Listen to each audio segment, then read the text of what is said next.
हरियाणा सरकार महिलाओं, गरीब परिवारों और समाज के अंतिम व्यक्ति तक विकास का उजाला पहुंचाने के लिए लगातार काम करती दिखाई दे रही है। महिलाओं को आत्मनिर्भर बनाने से लेकर स्वास्थ्य सुविधाओं को मजबूत करने और इतिहास के संरक्षण तक सरकार कई मोर्चों पर तेजी से काम कर रही है। इसी कड़ी में महिलाओं के आर्थिक सशक्तिकरण के लिए भी शुरू की गई दीनदयाल लाडू लक्ष्मी योजना के लाभ अब जमीन पर दिखने लगे हैं। देखिए हमारी ये रिपोर्ट।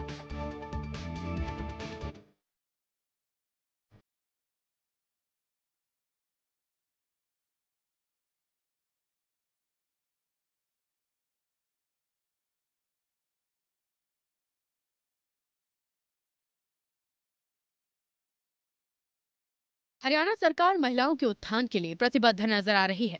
महिलाओं को आर्थिक और सामाजिक सुरक्षा प्रदान करने के लिए सरकार लगातार काम कर रही है। हरियाणा सरकार की दीनदयाल लाडू लक्ष्मी योजना से महिलाएं न सिर्फ आत्मनिर्भर बन रही हैं, बल्कि नौकरी देने वाली भी बन रही हैं। प्रदेश में अब तक सरकार 2 किश्तों में 7 लाख से अधिक बहन बेटियों को 258 करोड़ रुपए की राशि प्रदान कर चुकी है, जो दिखाता है कि सरकार अपने किए गए वादों पर तेजी से काम कर रही है और हर वादे को पूरा करने में प्रतिबद्ध दिखाई पड़ रही है। सरकार महिला सशक्तिकरण के साथ साथ हर वर्ग के उत्थान के लिए काम करती दिखाई दे रही है। सरकार ने गरीब तबके की स्वास्थ्य सुविधाओं की बेहतरी के लिए कई काम किए हैं। 41 लाख से ज्यादा परिवारों के राशन कार्ड बने, चिरायु योजना से बेहतर चिकित्सा सुविधा मिली, बीपीएल परिवार को मुफ्त चिकित्सा सुविधा दी गई, 25,39,000 मरीजों का मुफ्त इलाज हुआ, 4,126 करोड़ रुपए से मरीजों को मुफ्त इलाज मिला, निरोगी हरियाणा योजना से अंत्योदय परिवारों को लाभ मिला, अंत्योदय परिवारों के 96,72,000 लाभार्थियों को स्वास्थ्य जांच मिली, वहीं 5,60,00,000 मुफ्त लैब टेस्ट किए गए। वो सरकार के द्वारा आयुष्मान भारत और चिरायु योजना वो चलाई हुई है और इस योजना के तहत मुझे खुशी है कि आदरणीय प्रधानमंत्री जी का जो विजन है कि गरीब व्यक्ति को किसी प्रकार की कोई चिंता नहीं है। इस योजना के तहत हरियाणा प्रदेश में 25,39,000 मरीजों का 4,126 करोड़ रुपए का इलाज मुफ्त कराने का काम ये हरियाणा सरकार की डबल इंजन सरकार ने किया है। हरियाणा सरकार का प्रयास है कि समाज के अंतिम पंक्ति में खड़े व्यक्ति तक सरकारी योजनाओं का लाभ मिले, वो भी बिना किसी भेदभाव और बिना किसी देरी के। सरकार परिवारों की क्षमता विकसित करने पर बल दे रही है, चाहे वह रोजगार सृजन हो, स्वरोजगार के अवसर हो, शिक्षा हो, स्वास्थ्य हो।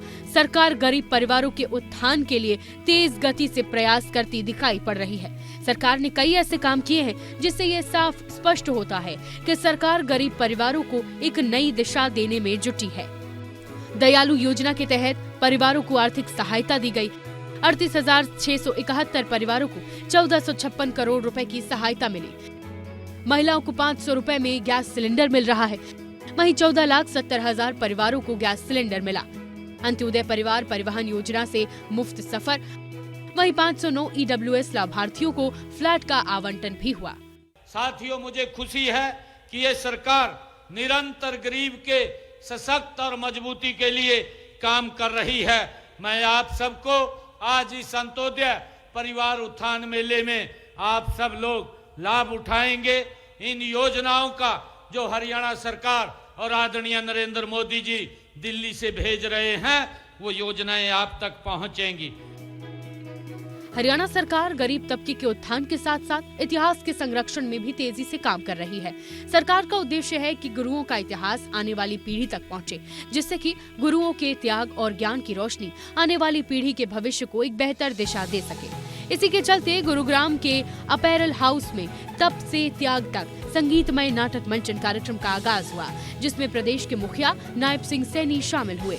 ये नाटक विशेषकर युवा पीढ़ी को बताता है कि बलिदान केवल इतिहास का अध्याय नहीं है, बल्कि एक चेतना है जो राष्ट्र को जीवंत रखती है।